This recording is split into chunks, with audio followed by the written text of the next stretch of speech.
welcome to the Accidental Fatherhood podcast with James and Ash. We started this podcast because there isn't a lot of support out there for us guys. We're going through a pretty tough time right now.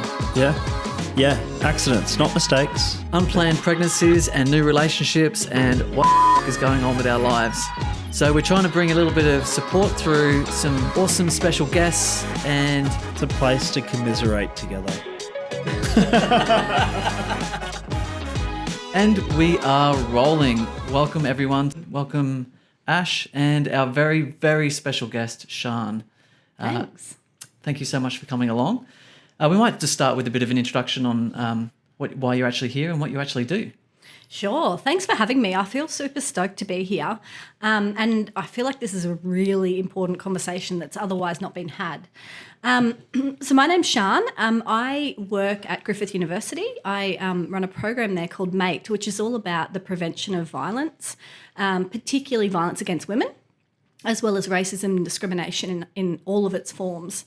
So I've been doing that job for about 6 years now. And prior to that, I worked in the prisons for 15 years, working with perpetrators of violent crime. So that's me in a nutshell. You've seen some shit. I've seen some shit. I have seen some shit. There's nothing that you're going to say in the next hour that's going to 100%. surprise me. No, definitely not. Well, that's good. I don't have to tell you about myself. That's right. And I've known Shaan for 25 years. We went to school together, which was, a very, very long time ago. And I've been able to work on some of the branding and marketing with Shaan as well for Mate and Be There, which is a new domestic violence app out that just come out last year, which was an amazing thing to be a part of. So we thought we'd bring you along just to share some of your insights into your area of specialty. And, for a lot of guys out there, we actually don't know what domestic violence is. Like, of course, we know physical violence and some of those other more noticeable violence. But what are some other terms for domestic violence, or some other expressions of domestic violence that guys might not even realise they're actually even doing? Yeah, that's a really good question. I think the first thing that I want to say is that you two have got this right, because the first thing about domestic violence is not acknowledging that it exists or not acknowledging that we all play a role in our relationship, be it healthy, unhealthy or abusive, right? So the fact that you're open to having a conversation about what does it look like, to me is the most important part of this. Click. Yeah, Just do the click. James. Well, it's like racism, right? Yeah. And you brought that up in your little intro thing. And it's and that's what I was going to talk to you about. Because as a white male brought up in the 90s, I was what I call accidental racist. Yep. And when I went to America, I got told I was a racist. And it's you don't know what you don't know. Exactly. And so many people, one of my brother-in-law is an Aboriginal, and he says, racism is still a big thing. And it's wow. So domestic violence, same sort of path, right? Yep. So, but anyway. You are 100% right in that when someone says that you're racist, your immediate reaction as well is to say, no, I'm not. Yeah, I'm not KKK. I'm not. Yeah. Right. Not dressing up in white sheets. Yeah. Because we think about the extremes of the expressions of racism and domestic violence. We don't think about the nuances that are along the way, or those other expressions that we just, as you said, if we don't know, we don't know. Yeah, and hand on my heart, I'm going to walk away from this conversation going, shit. I have been in domestic violence situations, and I've been the aggressor That's of right. that. And I'm going to go, oh, crap. Yep. But hand up, I'm here to work on it. Yeah. It's not like I've ever hit someone, Yep. but I'm sure there's forms. Mm-hmm. So, and you know what I would say is that when I walk into a training room and I say to people, hands up if you've got the most perfect relationship, not one person in any room across the country has ever put their hand up, right? Except for if it's with their cat. Do you? No way. No way. Except if it's with their cat, right? Because cats are cool, and some dogs and whatever, right? Cats are You can't say that word. We'll beep it out. We'll beep it up. That's all right. Beep it. But cats are doing their own thing, right? Cats are totally doing their own thing. So no one will ever put their hand up and say, yep, my relationship's perfect, because relationships are really fucking hard. Yeah. They're hard work. We don't always get it right. We're not always perfect humans 24/7. None of us are. And then add a little terrorist 7-month-old baby in the mix. Yep. Bring in sleep deprivation. Yep. And then they're picking up on all your energies, so they're not right. And that adds fuel to that fire. That stress. Yeah. The no sleep. It's like two reptiles trying to mate. just bang rocks together, hoping that they're going to make a hut or something. Like, it's me and my partner at the moment. It's like, and that's what I'm worried about. I am worried that, I'm going to have a form of domestic violence, which I don't know about. So anyway, we digress. No. That's really important. And I think the easiest thing, James and I have talked about this before, actually, when we were developing the app, we talked a lot about trying to find the right language. And where we landed was, if you can try and maintain equal power and control in your relationship, then everything else falls into place.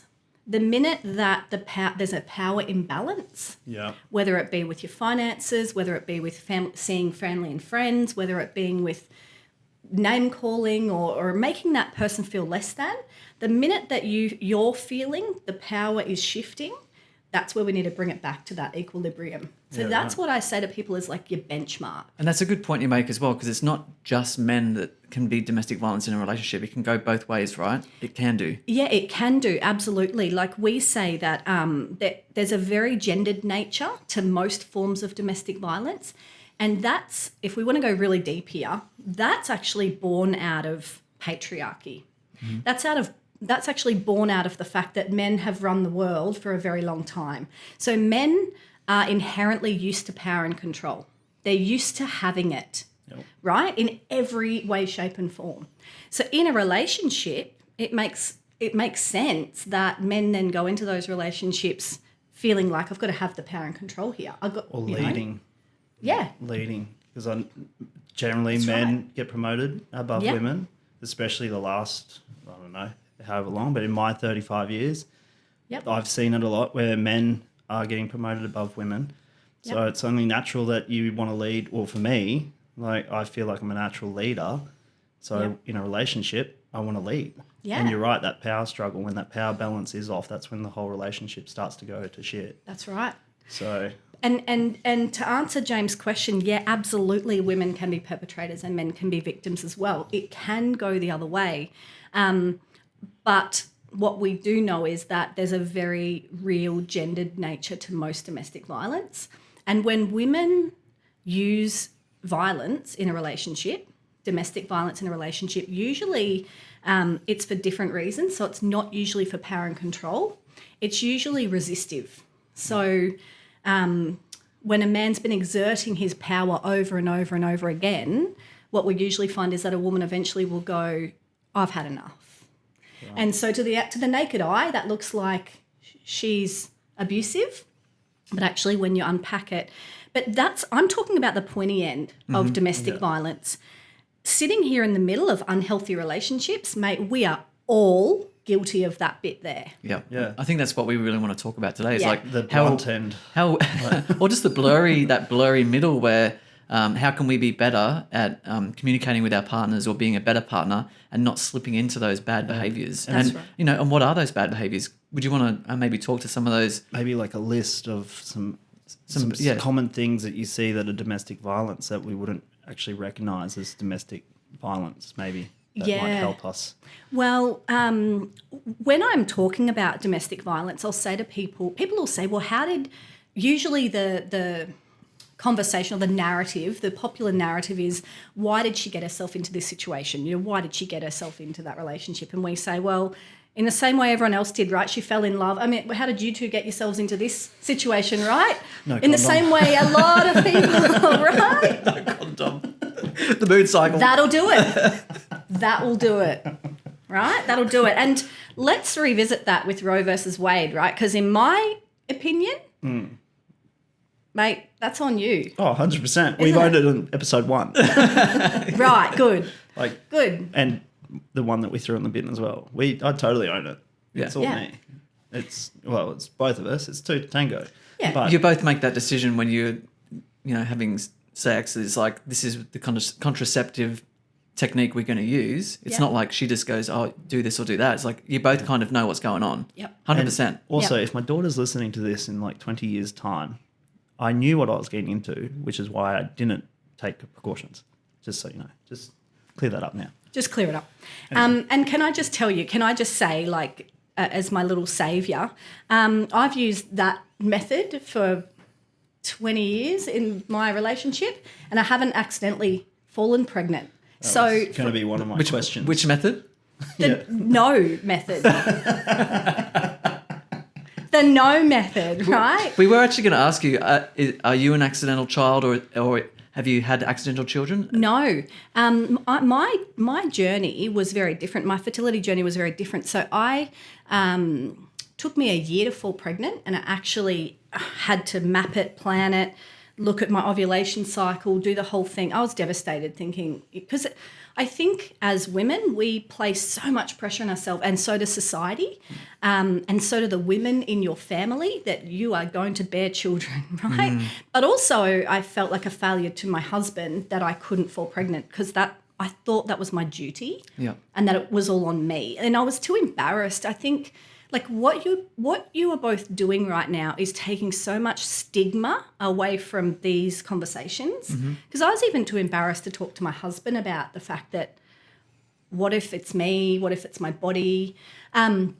Because in hindsight, I think I actually had a miscarriage when I was like 16. Yep. But I didn't know it. I didn't know what it was. I also drove very early. I also drove friends over the border for abortions when it was illegal in Queensland, when we were all very young. But I couldn't fall pregnant, and then a year into it, I fell pregnant, and I went in for a scan. Natural? That was natural. Oh, cool. Went in for a scan, and baby didn't have a heartbeat. Oh. And that was at 13 weeks, and it was crushing. It was soul crushing. I was so naive, I didn't even think that would be a thing. I just went in going, oh my God, I'd told everyone, because I'm also Shaan, like, you know me, everyone knows my stuff, right? So I just told everyone. I didn't even think about it. And I would do the same thing again. I would tell everyone, because that's where the support comes from. And it's funny because when I knew my partner was pregnant, I'm like telling everybody, and we didn't even have our first scan. I'm like, we're pregnant, and I'm just telling everyone. You weren't even Facebook official. We weren't even Facebook official of us. My mum was one of the first to know, but Phil bloody broke that, my brother. So I never got to share that with my mum, which would have been a really great moment. Hey mum, because she loves grandchildren. Oh my God, she's fucking nerve-wracking moment. Yeah, she's the best grandparent. And I never got to have that moment. But I didn't even think that. And there's part of me even now that just goes, there's not going to be a problem.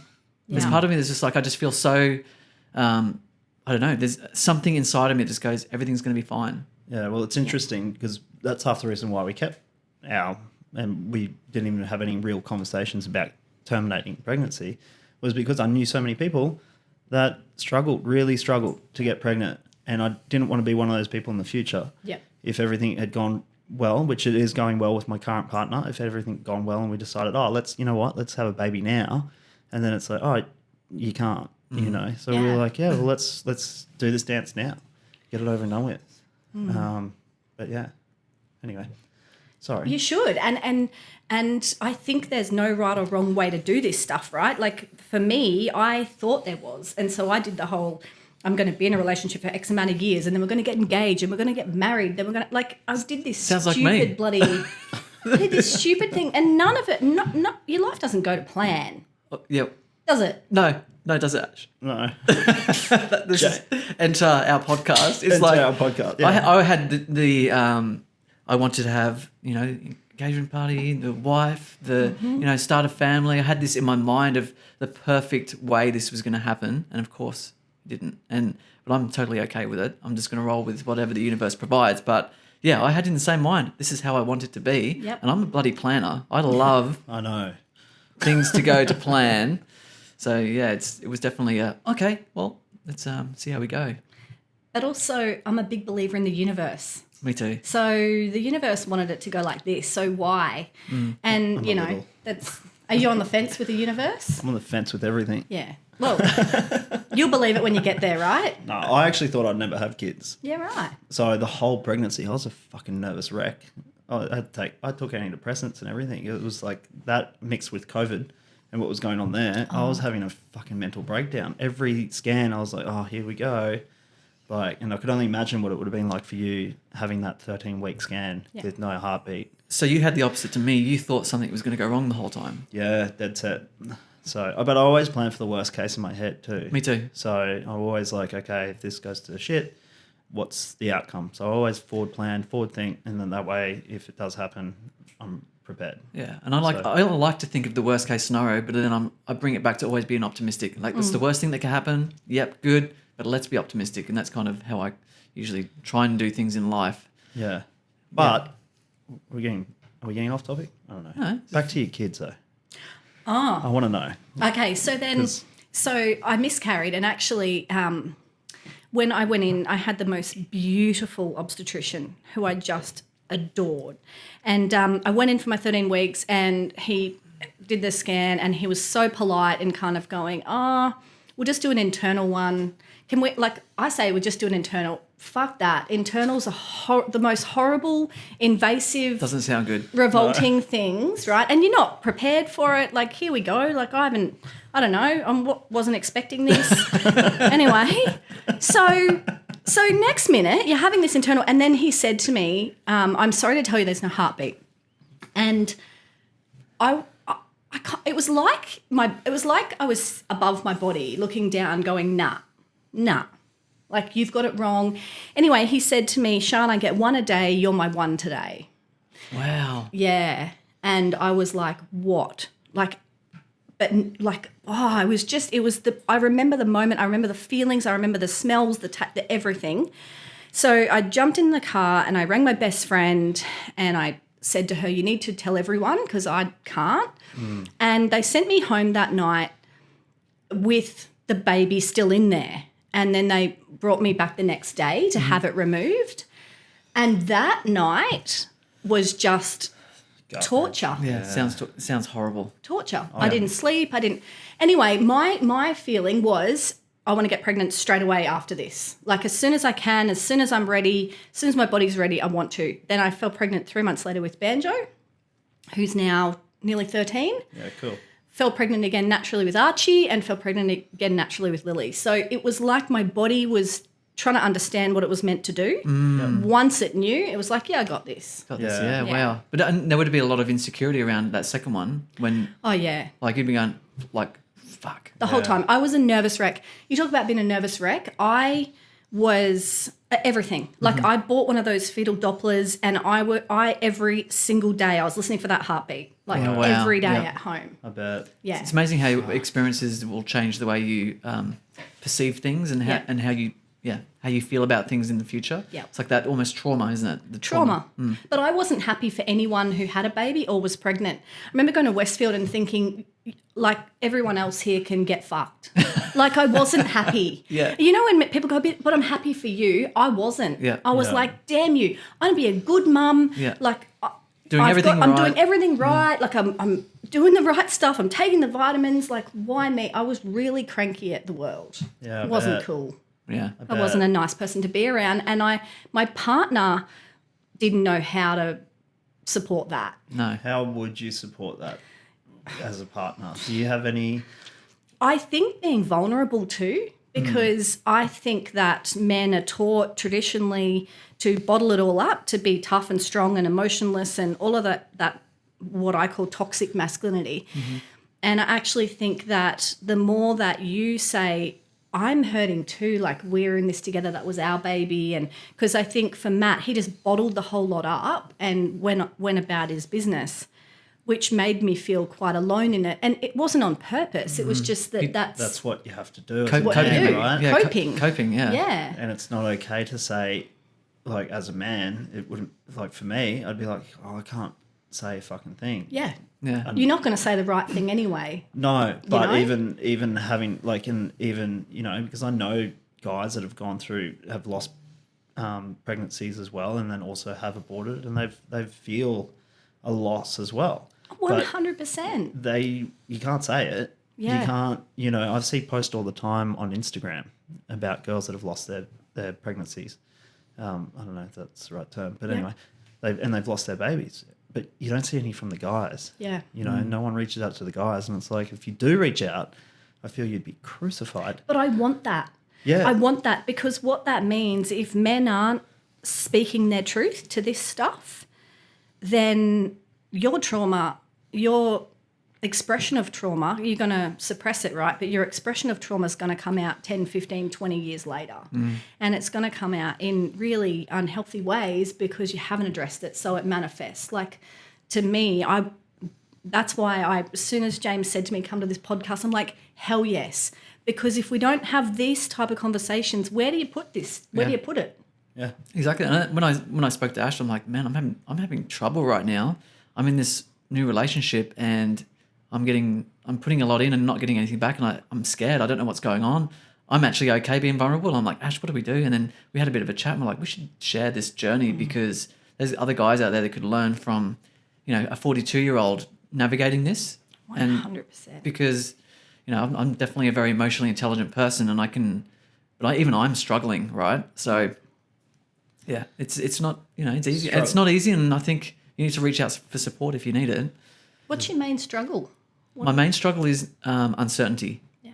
Not knowing what my partner's going to do when the baby comes, and where I fit into that picture, because I want to be all there and all in, and I'm not sure that's what she wants. It's also, it's a struggle for you guys because you aren't living together at the moment. No. So me and my partner were like, when we got pregnant, we were planning to move or travel around Australia. And when we fell pregnant, I was like, I need a job. I was on income protection, not a bum. Anyway, and I was like, I need a job. So I got the first job I could think of, which was working at the local college around the corner at TAFE. And so we moved in straight away together. And we had that. So I knew every day when I was coming home, even though we had our own challenges and whatnot, I knew that, we're in this relationship. But I think with you, it's just the communication and the distance is just a bit of a struggle for you to navigate, you personally as a planner. For me personally. I think if we got your partner in here, she'd be like, what the fuck are you talking about? It's all good. I spoke to her last week. She goes, I'm okay with everything. I'm like, fucking hell, I wish I was okay with everything. I explained to people it's like a baby bomb went off, and I feel like it separated us. And now we're kind of finding our way back to each other. That's what it feels like at the moment. And I think especially that first trimester, there's a lot going on for her hormonally and body changes. And it's like, how the fuck do I navigate that? Because, I felt like she didn't want to be around me. She didn't want anything to do with me. And I'm like, wow. So I just kept, be there. I just stayed there, and I was there. And I'm like, I'm not going anywhere. I'm here if you need me. I'm here and I'm not going anywhere. So, yeah. I love that. I love that so much that you were just there. That's all. It's all I could do. That's all I knew what to do. Is just all I can do. I don't know what to do right now. I'm just going to be there. And you don't have to get it right. You don't have to get it right. One day she might say to you, "You're really pissing me off just breathing next to me so loudly," or like when you start to like the smells start to get to you and stuff. Like when you bring your burrito home and she goes, "Get that away from me." She hates my rug, Shaan. She hates your rug. Yep, get it. And these things will change, right? But you're just going to be there and you don't have to get it all right. Nesting is the worst stage ever. My partners went for the entire 10 months. Doesn't leave you. Oh, God. Stays forever. Do you know how many pillows I got on my bed? It's about as many as I do. I don't mind pillows, but, oh, man, my partner made some bad decisions during the pregnancy. Like, I shouldn't have bought that couch. I wasn't thinking right. No. Why did you let me buy it? That's why I called my middle child Archie, because I wasn't thinking right. Because I had him and you off your chops, right? You've just had this baby, because I had 3 cesareans. So you're high and you're shaking and whatever. And we came out. I wanted to call him Sonny. I had Sonny in my head forever. We came out and the nurse said to Matt and I, "What do you want to call him?" Matt's like, "I really like Archie." And this hormone kicks in when you very first have the baby. It's like this rush of, "Oh my God, I love him." Just for a minute. It doesn't stay forever. Matt, your partner. Like I'm like, I love him. And it just stays there for a few days. then it leaves. But in those, and he goes, I like Archie. I'm like, oh, Archie, that's a beautiful name. And then when I came down a few days later, I'm like, I never wanted Archie. I don't like the name. I don't like the name. Are you okay with him listening to this? Yeah, and Archie. I tell Archie all the time. Okay, I'm like, good. mate, I didn't choose that name for you. Yeah, I like Yeah. Archie. I don't mind it. Sorry, Maybe to that's the what I need Archies to out do there. when the names come up. Yeah. Because I think at the moment my partner has her mind of what the names need to be, and I'm like, oh, Just wait this is for a your good moment. opportunity. Yeah, like, we'll snipe in there the name. Yeah. What about this? Yeah, Wait for definitely. your moment. Yeah. Just put it on the birth certificate. Yeah, but my tell the my mum midwife. did that, and my name's Shaan, and it's got 2 A's, and it should have an R in it, don't you think? I would say. Yeah, I thought it was going to be short for something yeah. when I saw it. I did was you? like, oh, here we fucking go.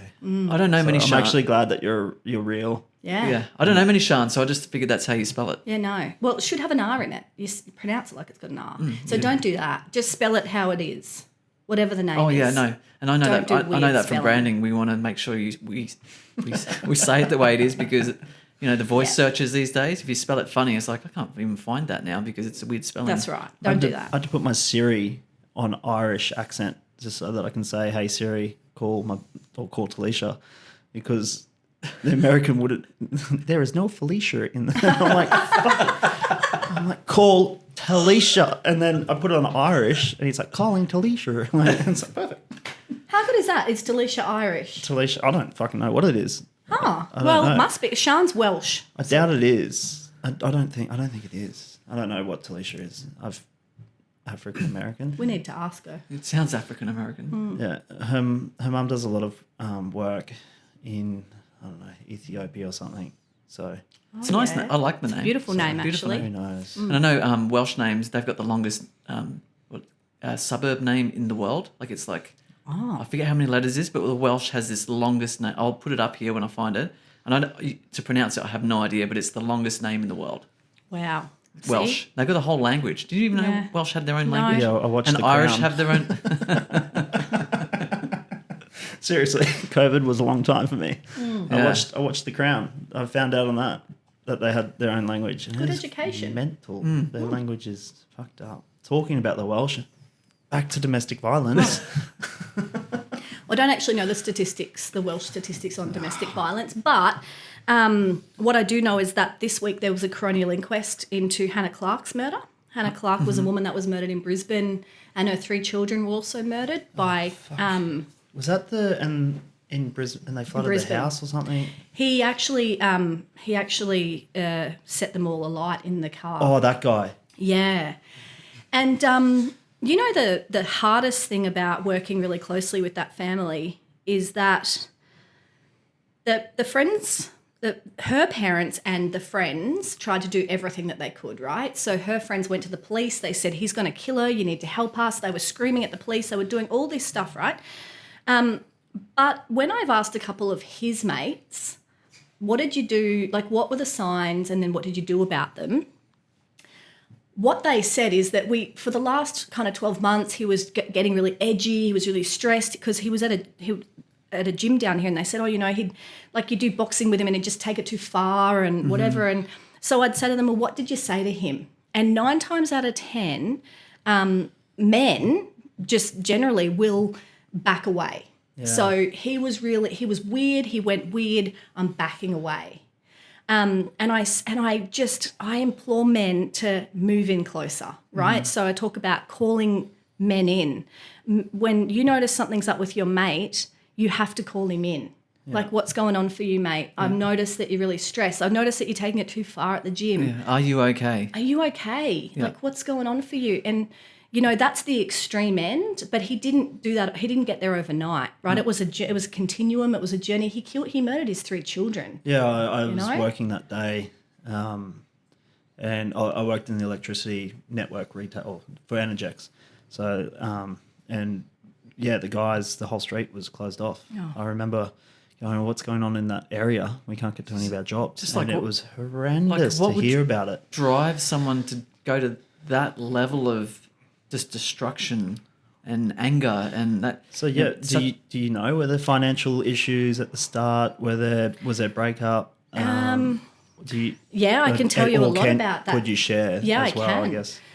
So what I do know is that I work with men who perpetrate violence on a program down here in Southport every week. And the program, the tool that we use is called a power and control wheel. And it helps the men on the program identify what they do to gain and maintain power in their relationship. And we say it usually starts with using isolation. So isolating her from friends, family, loved one. Like, I don't like, saying to your partner, I don't like your mum. I don't want her to have a key to her house. I don't want her to come over. I don't like your friends. They treat me like shit. And what you're actually trying to do in that moment is get more of your partner, have more of them, and separate them from the people who are closest to them. Yeah.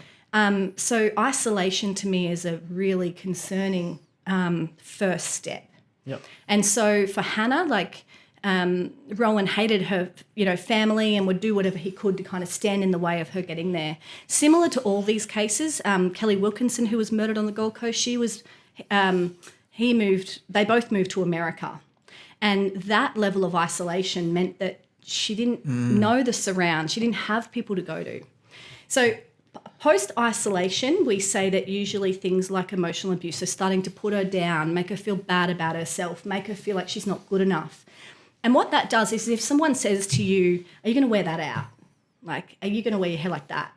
Are you going to, gee, Shaan, you've put on a bit of weight, or whatever that is. Those they seem insidious, but day after day, if you're getting that criticism, you then don't want to go out, right? Because you're feeling like shit. Yeah. So you then become more reliant on him. Yeah. And I imagine it would lower your self-esteem as well. So you don't want to fight for you anymore. That's right. Right? I'm lucky to have him because look at me. Yeah. Right. And are men consciously doing this? Is this Good question. or is it a subconscious thing? Because I'm guilty of doing some of those things subconsciously, and I think my partner would also say she's guilty of doing some of those things subconsciously. So it's an interesting. Are they like little digs? What does that look like for you? Well, just with the isolation, for instance, one of our mates, she doesn't really like one of our mates, and there's some reasons behind that, and as a result, she's sort of has made it hard for me to see, and I agree, it's fine, but it's she hasn't banned the friendship, but I could, if I was interpreting what you just said, I'd be like, well, that could be a thing. And then we've moved down to the Gold Coast. She's desperate to move back to Brisbane, but I find I've got a hand injury and I find it really hard to get some work. And I finally just started to get on my legs here. And as a tradesman with a hand injury, I'm not that employable, believe it or not. Who would have thought? Right? Can't you just use your left hand? Yeah, you'd think that, Yeah. but it's not that good. I've got practice with one thing that I do, but that's about it. I knew it was going to go there. I knew.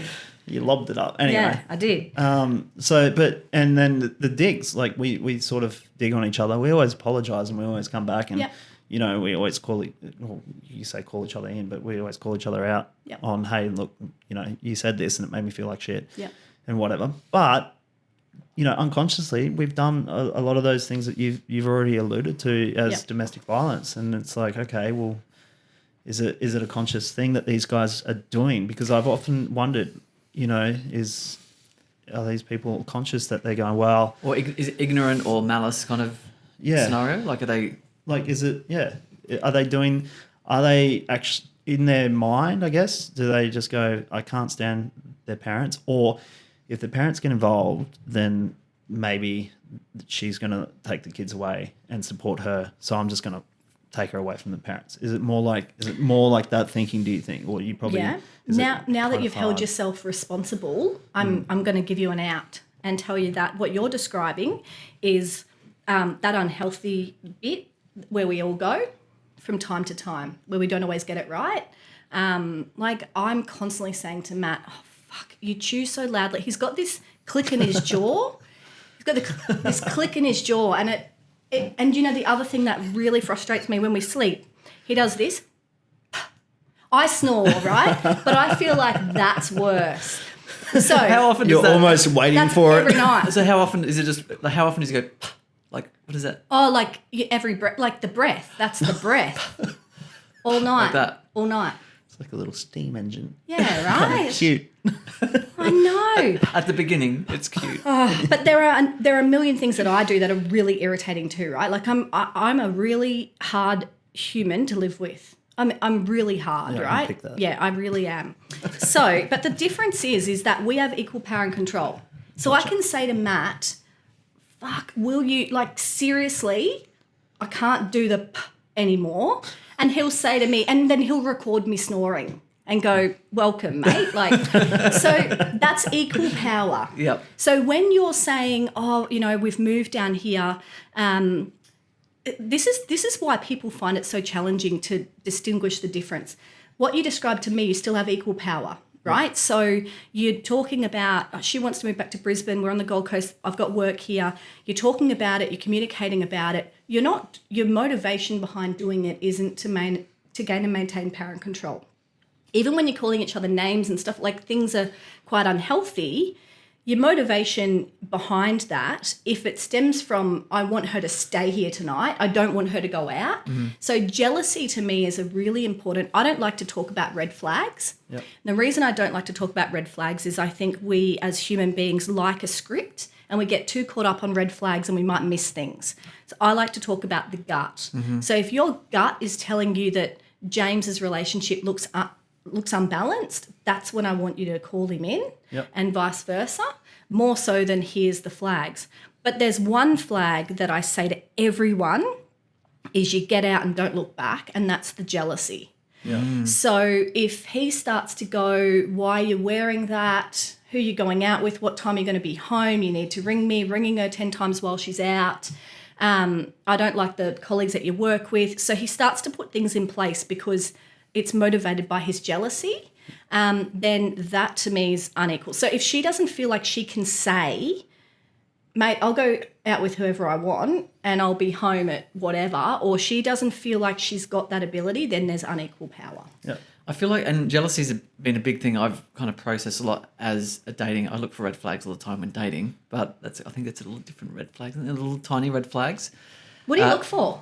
Come on, you're going to tell us now. It's been a long time. I think I asked you once before about Tinder or whatever. It's all values-based. I just want to make sure that kindness is something I look for. Kindness and values, shared values.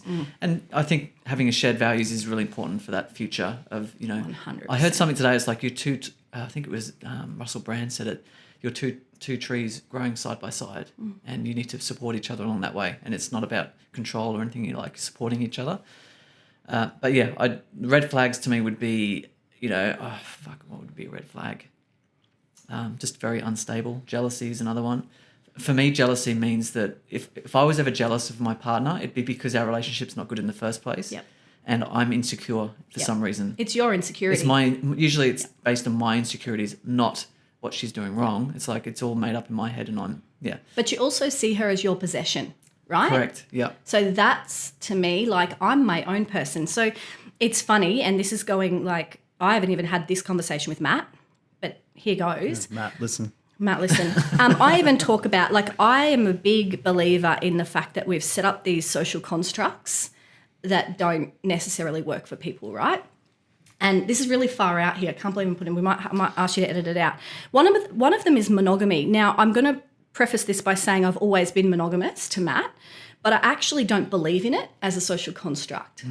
And my reason is that I feel like some people stay in relationships even when they're really unhappy because society says they have to stay there because they married that person or they're with that or they had a child with that person or whatever. And I actually think that's a load of BS. So I actually feel like, we should give people the freedom in life to be their own person. If Matt came to me tomorrow and said, I've actually fallen in love with someone else, you'd be shattered and devastated or whatever, but I would prefer that he lived his life And he's happy. doing what makes him happy Yeah. than staying with me because he feels guilty towards me. That would suck. Yeah. I think I read somewhere back in the day that marriage was actually created by the church to stop sexually transmitted diseases. Wow. Like, that's the only reason marriage existed, is to stop that. So sex Wow. before marriage, you have to be married, and then you're not sleeping around. Wow. Yeah. That would make sense. That makes sense. So it's probably a Christian church or Christianity has fucked a lot of shit up. Yeah, that's maybe why I don't Let's- believe in it, right? Let's be fair. Yeah. It has. Like, Yeah. I mean, we might have to fact check that, but well, that's fucked everything up. I think that's a fact. yeah. That Christianity's fucked everything up. Yeah. About I'd the agree marriage. with you. about the marriage thing. yeah. But yeah, it makes sense, because Makes sense. that's probably why I'm still 42 and not married, because there's something in the part of me that kind of, there's Well, it's hard, right? Like, I've always thought, I could get something out of my current partner and I would want to stay with her, but she might not be filling these other buckets over here. And I could maybe potentially have a partner over here that fills up these other buckets. Yep. And she could also as well. But then obviously you're starting to talk about jealousy and everything. And it's like, well, we have been programmed We've been for programmed. that. So, but I think there was Sex is Art. Is that the book? About this monogamy. And what's the opposite of monogamy? Polygamy? Is it Yeah. polygamy? Yeah. Polygamy is just as hard and just Yeah. as difficult to navigate as monogamy. Yep. It's like a pendulum. And on one end you've got monogamy, on the other end you got polygamy. So it's like, I don't know what the fuck the middle looks like, but I think you'd be a very well-off person and very, if you could find that centered. Yeah, and there's Agreed. there's something Agreed. about marriage to me that's always felt like shit or wrong. I love the part, probably the religious aspect. I love the part of committing to someone. Yep. I love that, the ceremony, and actually I'm Yep. dedicating my life to you. I love that part, but I've never been across I never liked the religious part where you bring the church in. I mean, but I love being able to go, you know what, I want to dedicate my life to you because I love you, and it's Yeah. deeper than just that physical attraction and that first chemistry that happens. It's the love's grown into something more, and I want to spend the rest of my life with you. And there's some people lucky out there that happens really early in their lives, and Yeah. Yeah, and it feels that, I mean, especially when you're parenting, it's nice to parent together, it's nice to co-parent in the one home, where you both, you've got the shared values. To me, like when you said that, I was like, yes, don't if you don't have the shared values, because when you start parenting and then you start talking about discipline, bedtimes, nutrition, all of that stuff even, which is not even as deep as values, you can come really unstuck quite quickly. And I know, again, because I'm kind of a bit out there, you have that one because I won't drink that one. I also am a weird parent. Like, so I'm not just a weird woman, I'm a weird parent. I don't actually believe in discipline in all of its traditional forms. I believe in your children being a full expression of themselves. I believe in giving them a safe place to land. I believe in letting them express every bit in the home, which means it looks pretty chaotic. And if you came to my house, you'd be like, what the fuck? So smacking, domestic violence. Domestic violence, smacking to me, if you're going to smack your kids, we can't be friends, ever. If you smack your kids and then they go to school and smack a friend, like someone that's pissing them off, what? Yeah. What do you say? Well, that's exactly what I said to one of my friends. I was like, hey, and the guy that's coming on in a couple of weeks, Bart Trainer, he said to me, he's like, mate, if you smack your kid, like, what are you're smacking them for smacking? Yep. Like, if they're hitting you and you decide to hit them, Yep. like, what the fuck? my mentor's put it really well. He goes, would you smack your best friend? Or would you smack, Never. you would never, like, or your brother, or you shouldn't, like, You shouldn't. especially our age, you wouldn't go, hey, you shouldn't do that and smack them. no, you It's shouldn't. just not something you would do. And No way. so why would you smack your child? I would be devastated. And parenting through fear, I see a lot of kids parented through fear. And I think, again, there's a lot of pressure on men. There's a lot of pressure on men in society to be the disciplinarian. Yeah. And I think because men only know the way they were taught and they don't there's not a lot of research out there about, like, one thing I wanted to say, because I loved that before you kind of owned your stuff and then I let you say the whole thing and then went, yeah, nah, you're all right, is because we actually don't talk about healthy relationships. So how often do you hear me say, James, I really like the way that you discussed that with your partner. That was very healthy. And we don't do that as a society. We frown upon the bad. We don't replace it with the good. So we never give people, we're not teaching our kids actually what that looks like. We're not teaching each other what that looks like. So fathers, accidental or not, get into this parenting space and go, I've got to be the provider, the protector, the disciplinarian. What does that look like? Fuck, I will just yell at my kids and tell them to all the things my dad did. And my dad, I feared my dad. I've got a great relationship with him now, but I feared the hell out of him. Me too. Feared him. Yep. See, I didn't. Me and my dad, best mates. Love my dad, still do. Why? Why didn't you fear him? He never bullied us or never hit us or never reduced us to anything. He was always just talk to us on our level. He got this, like, if we were in trouble, he'd be disappointed. And fuck me, when he got disappointed in you, it was like, holy shit. No, I've disappointed my dad. I remember one time I was dancing on a piano. Fucking never seen anyone get so upset. I was 12 and the music teacher got upset that we danced on a piano. Anyway, whatever. But Probably like a family heirloom and you've like broken it. mate, there was teachers all around. Everybody was thinking it was a great idea at the time, including all the staff. And then the old bat found out and made a deal out of it. Anyway, but he was like, I'm disappointed. But my What do you want your kids to look like? Do you want them to look in public? Like this is a philosophical question, but what do you want them to act like, be like, look like? Like if you know, my kids sometimes have like a bit of chewing gum in their hair. I haven't brushed it for a while because it's a shit fight. Whatever. Like, but they're happy.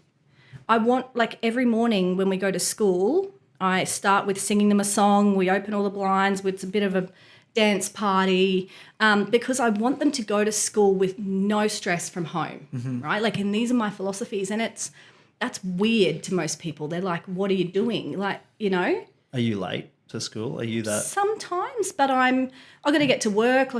So sometimes. Yeah. But I find when Matt's home, he's a lot more stressed about that bit. Like it's the stress factor. Like he's like, get your shoes on. What are you doing? Get the food. That's exactly where I went with that. Yeah. And because I was like, fucking, if you were doing that and we were going to be late, like I would just go straight into stress mode. Yeah. And it's like, I just couldn't help it. I hate being late. So, and it's like, I would be 100% on board if we got up with 3 hours to do all of that.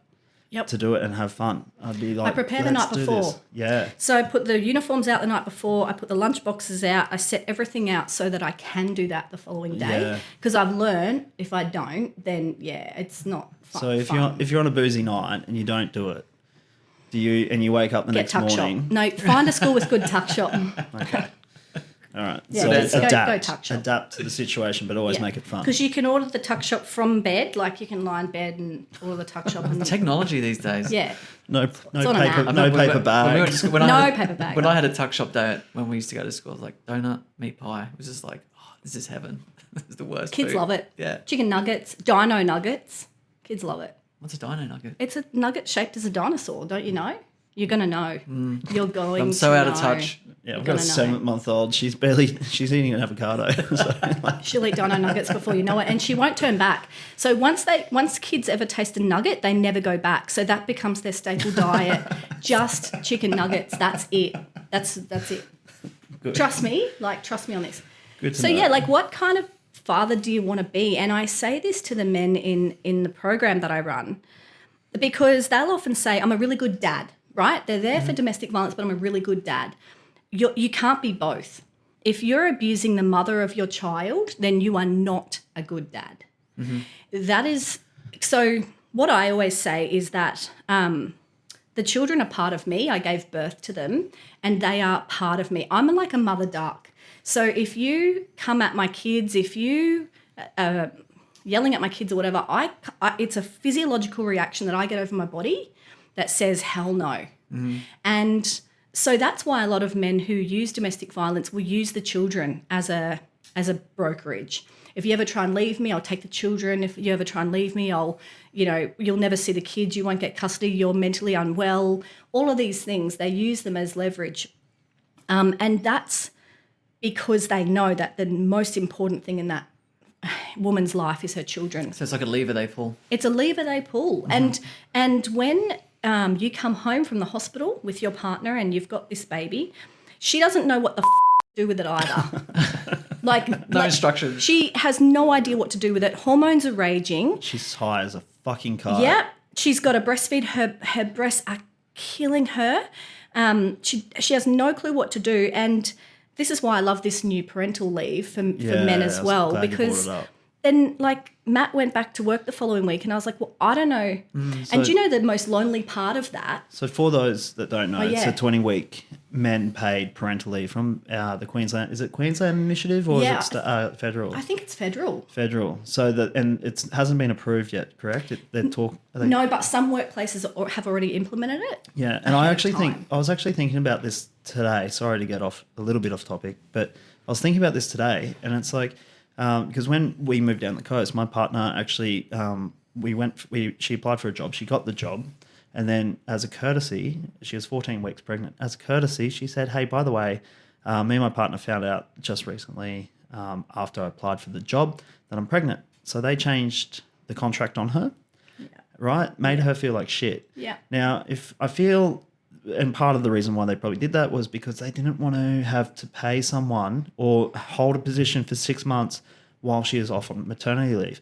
But if we do this, as if everybody has this 6 months off, not only is it amazing to attach to the child, because I would fucking love that, and you'd build up strong attachment issues, but I think it would also solve some of these issues about 100%. Like the women getting a shit pay, Yeah. like the Gender pay, equality. the gender equality. And I think because everybody's now in the same situation, and me as a man, like when I went for an interview and I said I've got a baby on the way, they're like, fucking sign the contract now, because they know that you're gonna step the fuck up. You're not That gonna is be such going a out good point. partying. But Do you know I hadn't thought of it like that? I hadn't thought of it as though it would improve gender equality, because women are just so discriminated against, especially in small business. Because I've ran a small business, Yeah. and I dead set. I put hand on my heart. Yep. I like fuck. I would never hire a girl Yep. because I wouldn't be able to afford it. And Yep. small businesses do suffer. I get that. It's fucked. And Yep. it's one of those things. But at the end of the day, now working in government, I'm like, well, you know what? Like, it's 6 months. Yep. Fucking hire a temp if you need it, or do without. But we need these You know. conversations for men to actually take it, because there's still the patriarchy, right? Where men go, if I take it, is my employer going to see me as being less than, not as committed, not as dedicated? From a tradie aspect, I think you're going to get a lot of those people. But I think if it's in the government and they can't do fuck all about it, I think it's a positive thing, and I think amazing. it's going to increase gender equality. Yeah. It's going to have a flow-on effect with the relationship you have with your partner as well, because yeah. you're together working through this, and there's not that outside pressure. Well, Billy's 7 months now, so could you imagine if I had the last 6 months off work, being able to be there with all the shit that we've gone your relationship through? would be better. Like Our relationship would be stronger. My attachment with the child would be stronger. My partner's mental space would be stronger and way better. It's the toughest time Right? in a relationship, I think, bringing a and baby people home. have said you've made it 3 months. Not the first If you trimester? guys have made it 3 months. No, fuck, I wish we could go back. If you guys have made it 3 months, you're gonna survive this, because they said everybody falls apart in 3 months, so Yeah. it's gonna fall apart. Yeah. And it's like, it's taken a mental toll on me.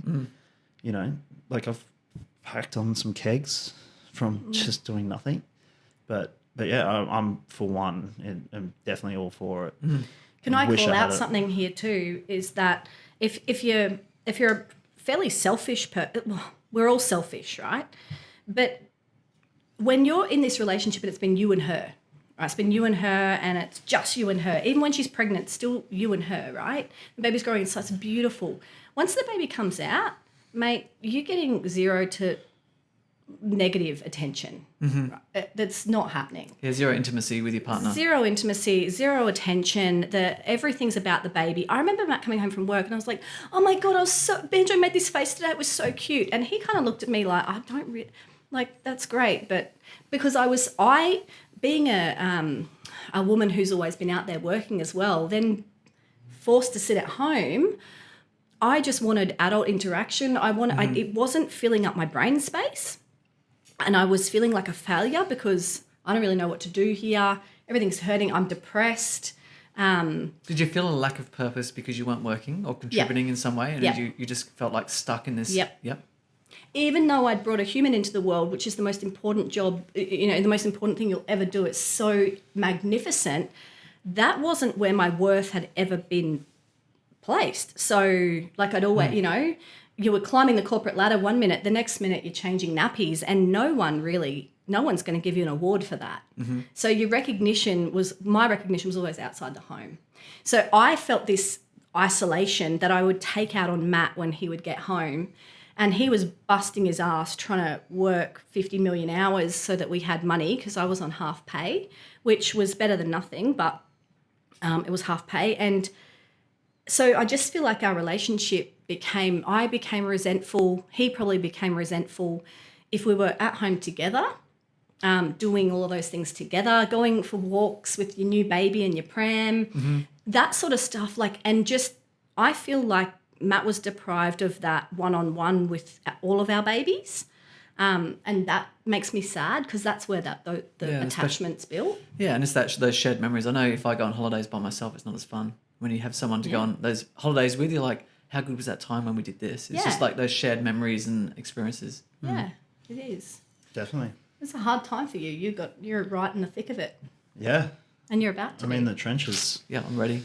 And no one likes being in the trenches by themselves, that's for sure. No. I think, loneliness for me, especially going through this time, I felt very alone. Lucky I've got family and support, but between my partner and what's going on, I'm like, I felt very lonely through this part, through this.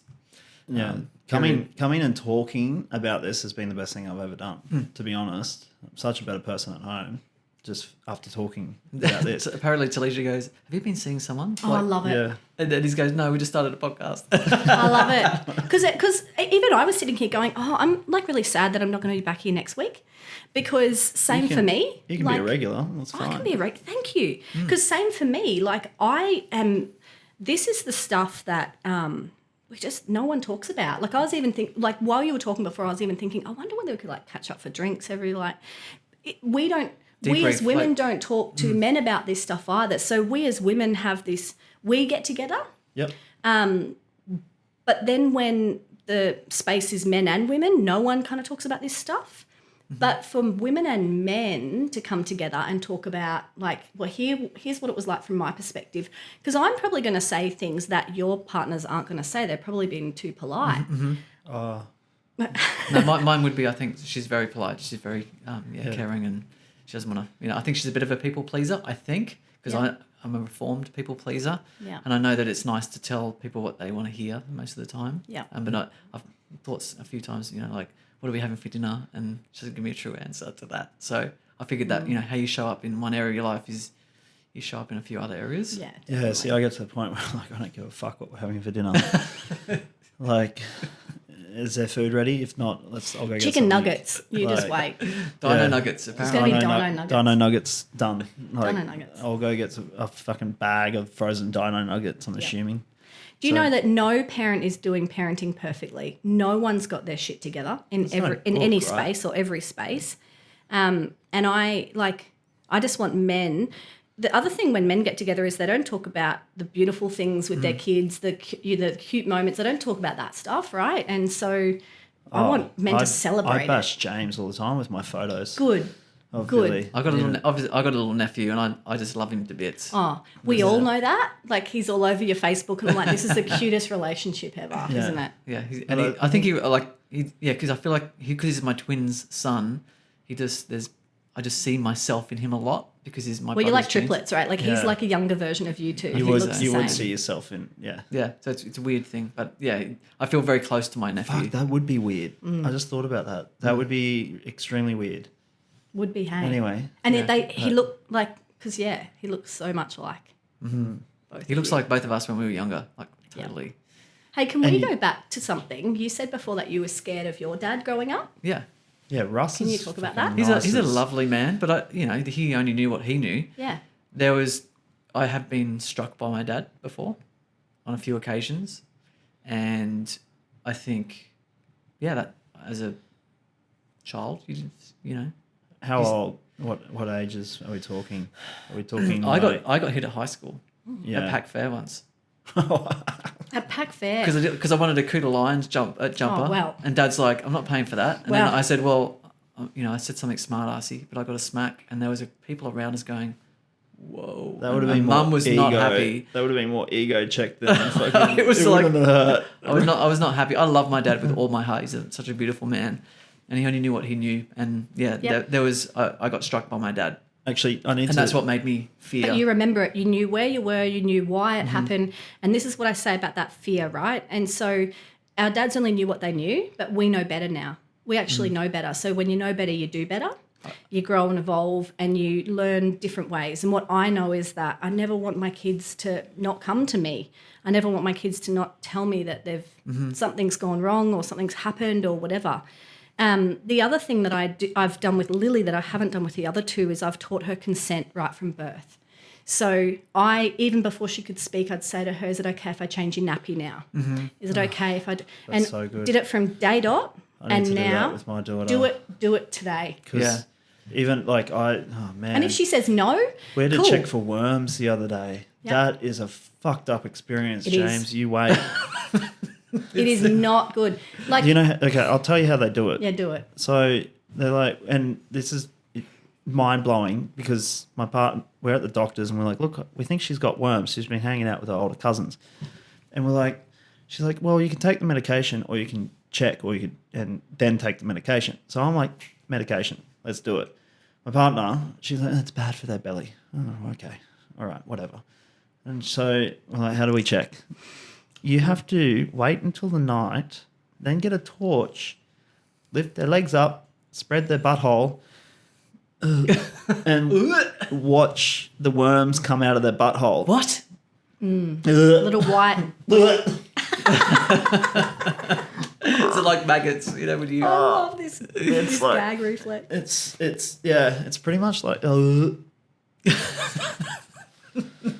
it's fucked up, man. Anyway, we tried to do it. I think there was something came anyway.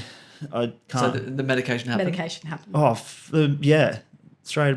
The medication happened before we did it, but my partner was like, I think she's got worms. I remember having worms like tablets when we were younger as kids. Yeah. I haven't had one for like it's like chocolate chocolate. flavoured. Yeah, Mate, you should 30 have seen years. that. She fucking loved the chocolate. And I was Yeah. like, it was the first Sweet ever tooth. piece of chocolate that she ever had. Yeah. And she's like, Well, you buy Combantrin fairly frequently when you've got 3 kids. I bet you, A dog and a cat, and Yeah, you right. just buy Combantrin. How come we don't get worms, I wonder? we do. You'll have to worm yourself. I haven't wormed myself in... Probably because you wear shoes. Yeah, it's probably if you let the dog lick your face. That's what I heard when I was a kid. Anyway, Speaking Yeah. of that, I won't even hit my dog. No way. I brought my dog up. He's a black lab. I've never struck him once in my life. way. And when I'm upset with him, I go, Oliver. where does he live now? And he goes, just "Oh, goes so upset that he's upset me. I've never struck him in my life, and I love him to death. And Yep. I would take the same approach to my kids. I would never strike them. There's absolutely no need to. Yep, there is no need to, and empower them, right? So the consent empowers. Yep.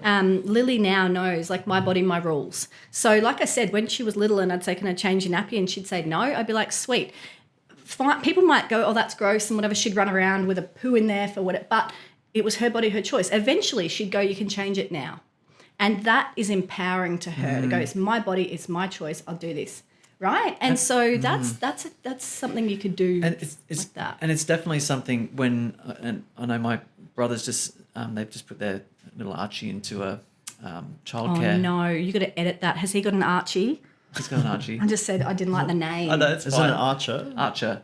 Archer. Okay, that's Is that all right? And there's Yeah, that's a better. Netflix. There's a Archer. Netflix season, and he's a fucking cool dude. Yeah. Well, anyway, they had to go to childcare, and leaving any adults around with my child for the first time, I think I'd feel a little bit. Is he safe? Is he safe? Is he safe? And I think instilling those, yep. my body, my choice. If anything happened, she'd be the first to go to you. Hey, I know it's my body, my choice. This happened today. Yep. I'm like, fuck that. I'd be over there like really quickly. Why didn't you do it with the boys? I didn't know. I didn't know how to do it, and as soon as I learnt, like I even kind of called the boys the body parts like cute names or just.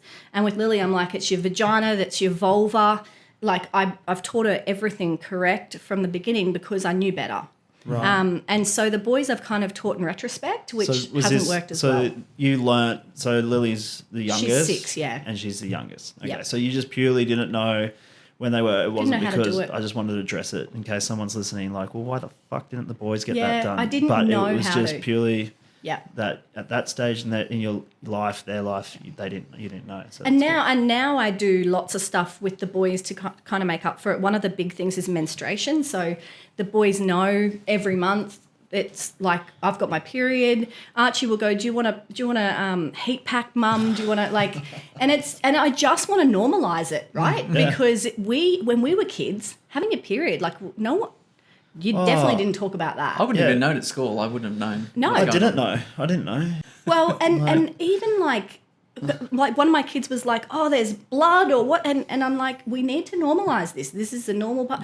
It's the same with all of the different things. So like I always say, you can't prevent your kids from, especially with technology now, you can't prevent them from seeing and hearing the things they're going to see and hear, but you can have conversations that counter those messages, any messages that they're receiving from popular culture and about healthy relationships, right? They might like Banjo is on Snapchat and there's conversation, there's stuff that's yuck.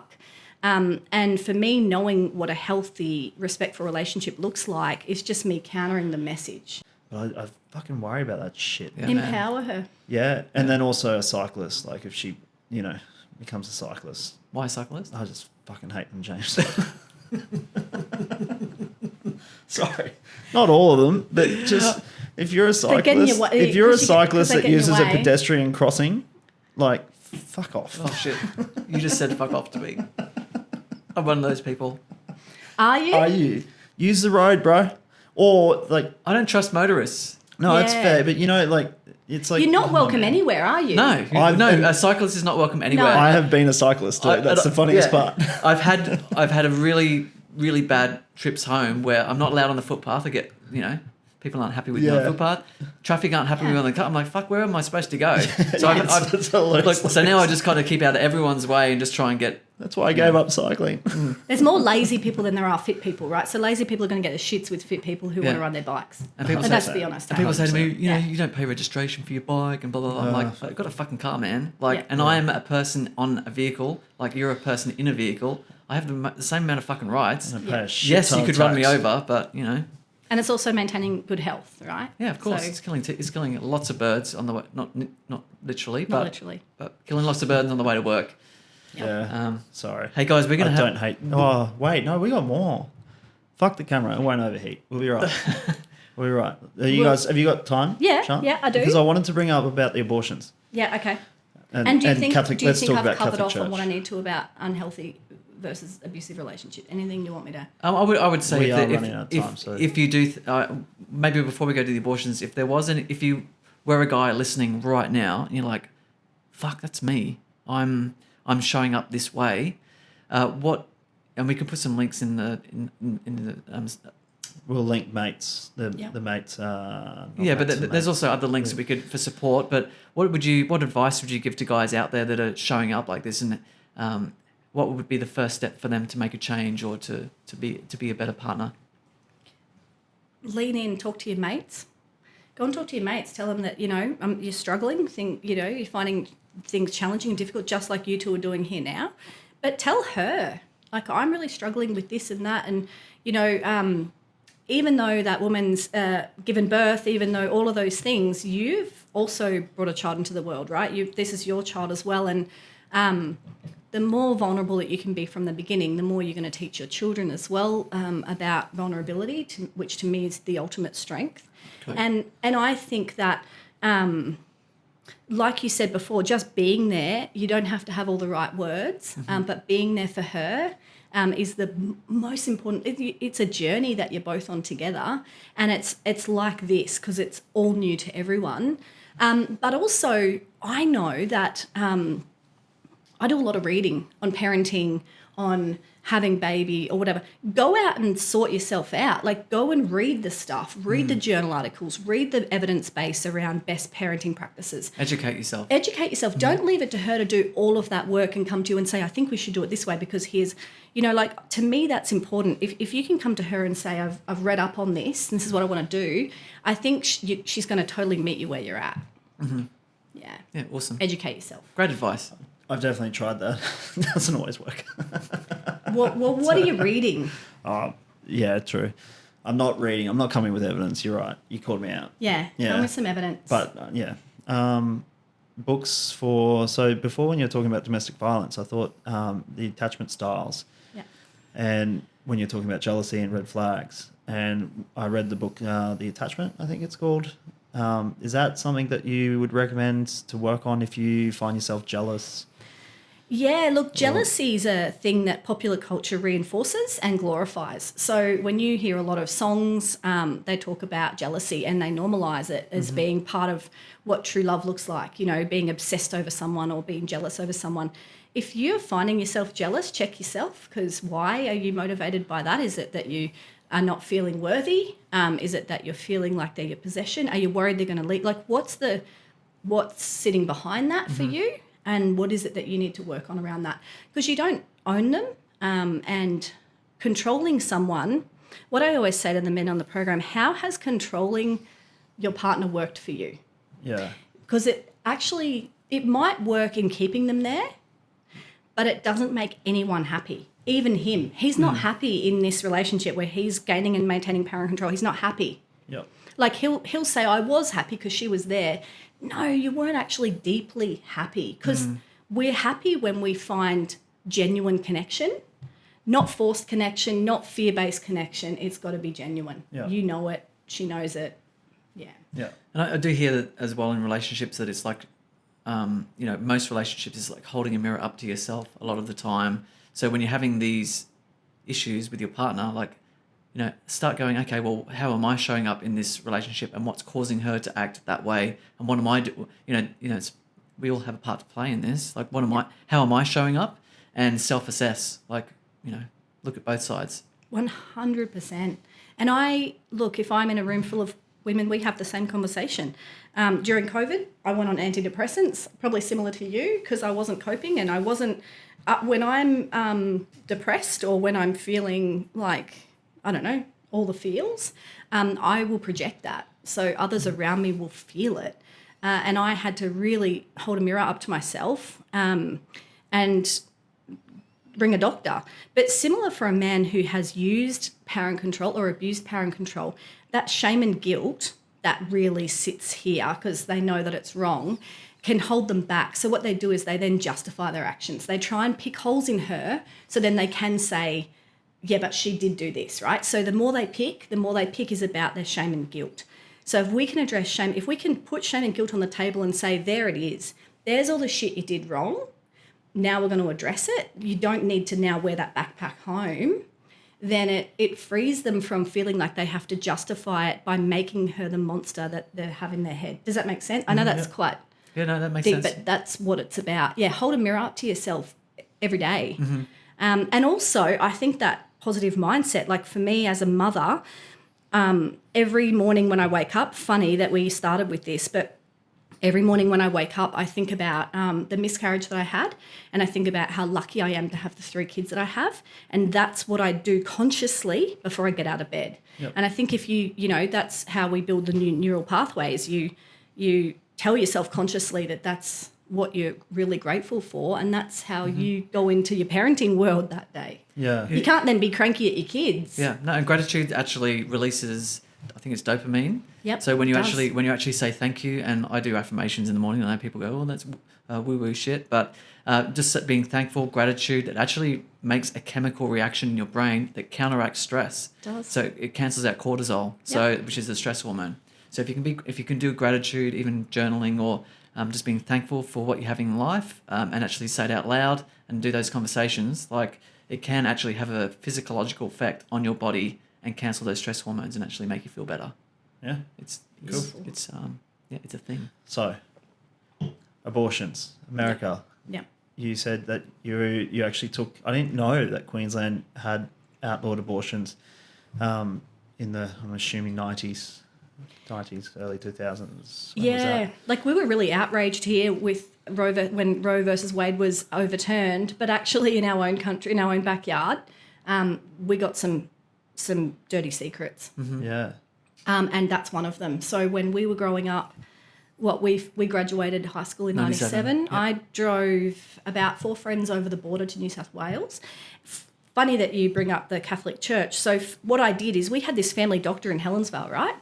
And my friends who fell pregnant were like, oh, what am I going to do? Can't tell my parents. And my parents my mum was really progressive. Yep. My mum's just a bloody legend.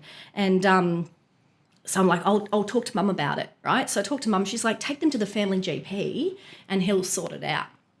But the family GP was a Catholic. Right. So took them there, took my first friend there, and he said, well, you know, what were you thinking? Shouldn't have done that. This is on you. This is a sin. You've sinned, blah, blah, blah.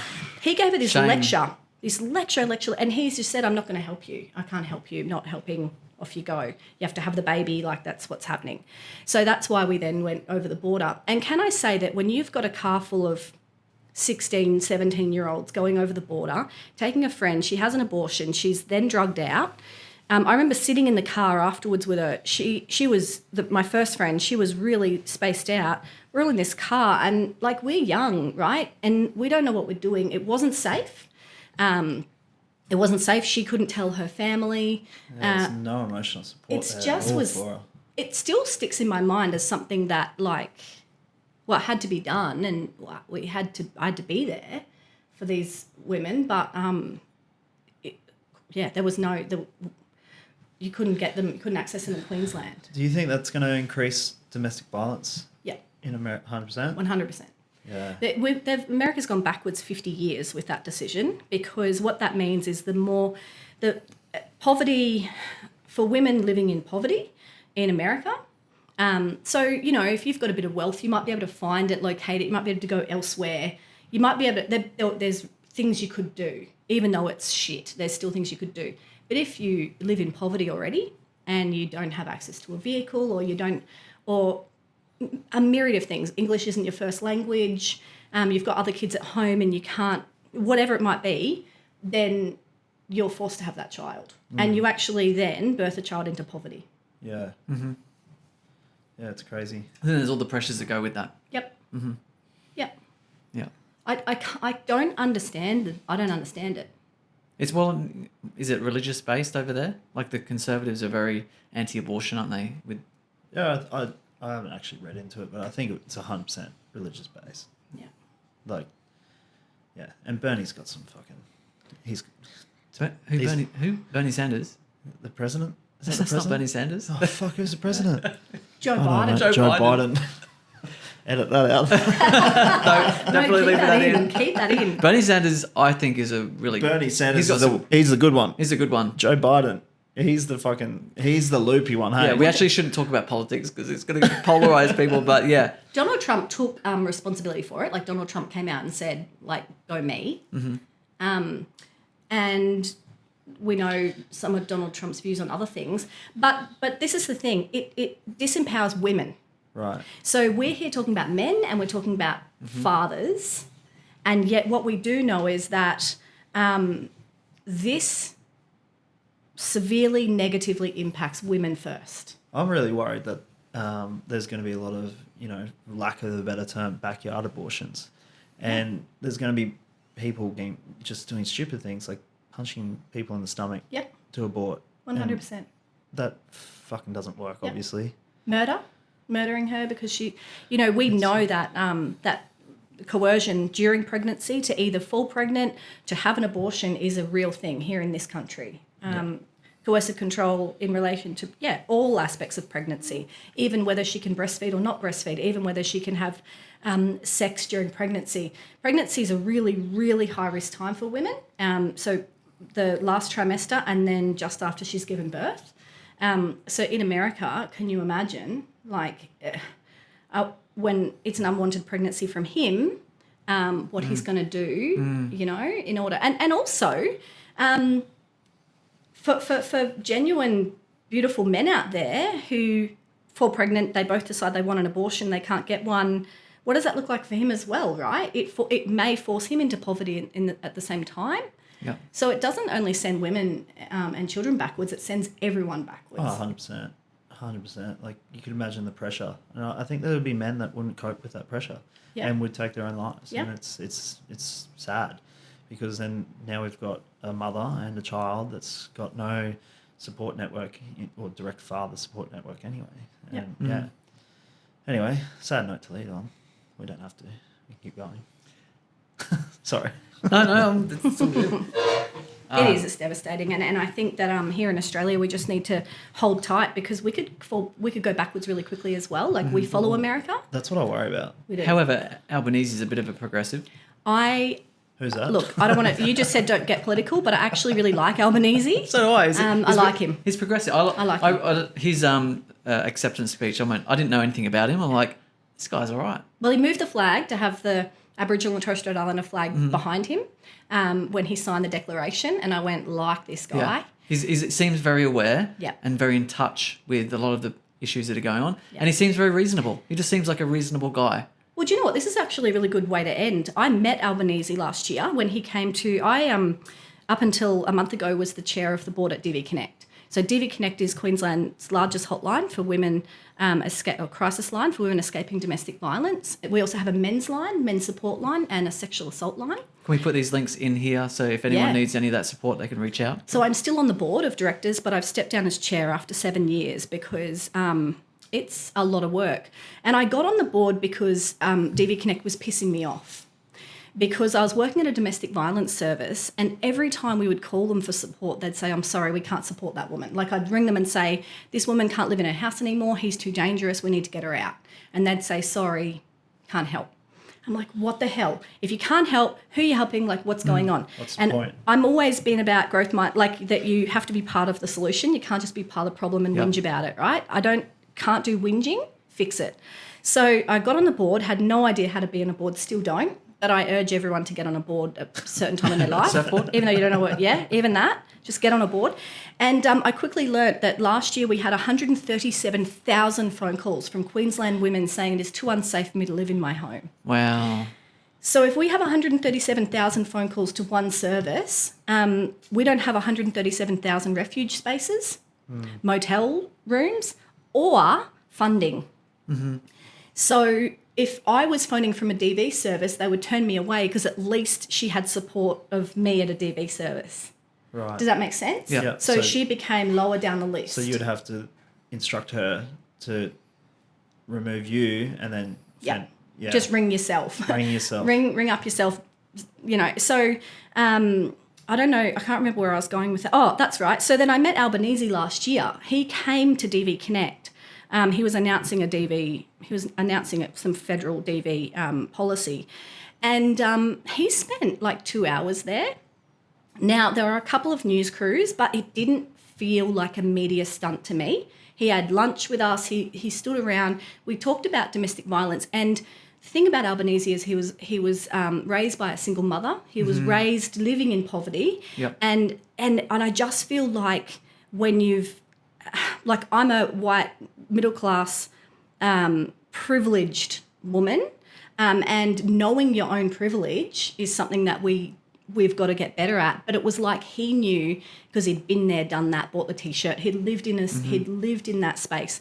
So when I was talking to him, it felt genuine. For the first time ever, like a male politician got it. Yep. And he was like, what do you need? What are we going to do? Didn't feel slimy like a certain someone else that... Yeah. Yeah. But we could probably edit the whole Albanese thing out. But I genuinely thought he was genuine. I liked him. I came away going, I actually got a selfie with him, because I didn't post it, but I was like, he's actually genuine. I like him. I felt the vibe. And working in a women's space, that's very rare. Can I say one more thing that I want to say about you Please. two? The domestic violence sector is a very, very, very lonely space because women are doing all of the heavy lifting. Mm-hmm. Men need to listen, and they need to learn, and they need to act. We don't want to carry the burden of this anymore because it's not our burden to carry. It's your mates that are doing it. Yeah. It's your mates that are doing this inside their homes. So you need to challenge your mates, and you need to look out for each other, and you need to... When I leave to go to my car tonight, I'm going to be worried that I'm going to be raped when I walk down to that car park. I will walk it You down. both don't actually have to worry about that being men. There's a certain privilege that you carry as men in that you don't get through the world being concerned about rape or about DV in your home, but as a woman, we do. And so I want you to carry the burden and the responsibility for fixing that so that we can take a bit of a load off. And so we should. Yep. Yep, and so we should. And we should check in with our mates. Check in with your mates, And be hold there them, for them. hold them accountable. If we're seeing something that doesn't feel right, Yeah. I think we need to speak up. And Yeah. I think that's something we need to be okay with Yeah. as a society. Yeah. And if that thing about my brother does stay in, I do want to say he's a lovely person and he does have a lovely family and he's doing a great job. Just a little bit harsh sometimes. We are- But Sorry. people are more than one thing. Yeah. We're more than one thing. So that monster myth about you're a domestic violence perpetrator, I don't like it. Because we're all more than one thing. Even the men I work with on the program, I say that to them. You are more than what brought you here, right? And I want you to go out there and live your best life. Yeah. And if that means that you've got to adjust some of your behaviour, if we can put the shame and guilt on the table and you can walk away and be a better human than you were yesterday, fuck, who wouldn't want to do that? Yeah. Yeah. You know? Yeah, and So- we can all change, and we can all be better, and we can all strive to be better. So be more vulnerable at home. Really make sure that you got yourself in mental check. If there's something going on mentally, sort it out. Even if you're tired, I guess, try and have a night away and have a sleep somewhere Yep. so that you can show up 100% Yep. all the time. And and And then reach out to talk to people and then check in with your mates. That's the takeaways. Yep. takeaways. Is there any last thoughts before we leave this? Oh, that's like because you're supposed to be really profound when it's your last words. Well, I hope you're not going to die. Like, it's not going to go on like your it's not tombstone. like a eulogy thing. I don't think so. No, just that this is the start of a new wave of what it means to be a man. I think what you two are doing is what it means to be a man.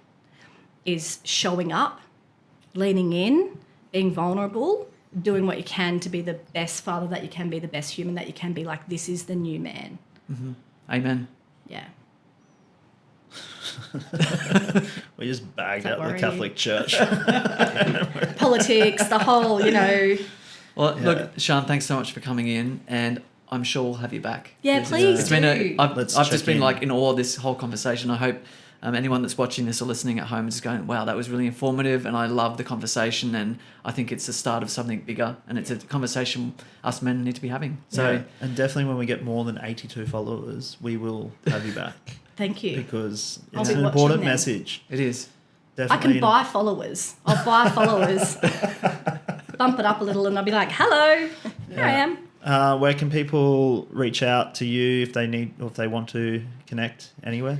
Yeah, lots of different things, but mate, reach out to me at Griffith University at the mate program. Yep. And if you want help, if you want support, reach out to DV Connect Men's Line.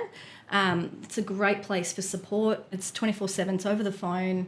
And you that's get the support you need. Australia-wide? That's Queensland, but there's also 1-800-RESPECT, which is Australia-wide. Same thing. You can reach out there for support at any time. Okay, cool. I might touch base with you afterwards, and we'll get those links so we can put them in there as well. So, thanks. Fucking amazing. Thank you so much for being our thank you. Really appreciate it. first guest, and Hopefully there's a lot that we don't cut out. Yeah, no, well, I've learnt so much tonight, so I'm just, I'm really Aw, grateful that you've that's been cool. a part of this journey with us, so thank I've you. loved it. And thank you for being our first female guest and our first Yes. guest. And yeah, it's awesome. Let's Thank finish you. up. Thanks, guys.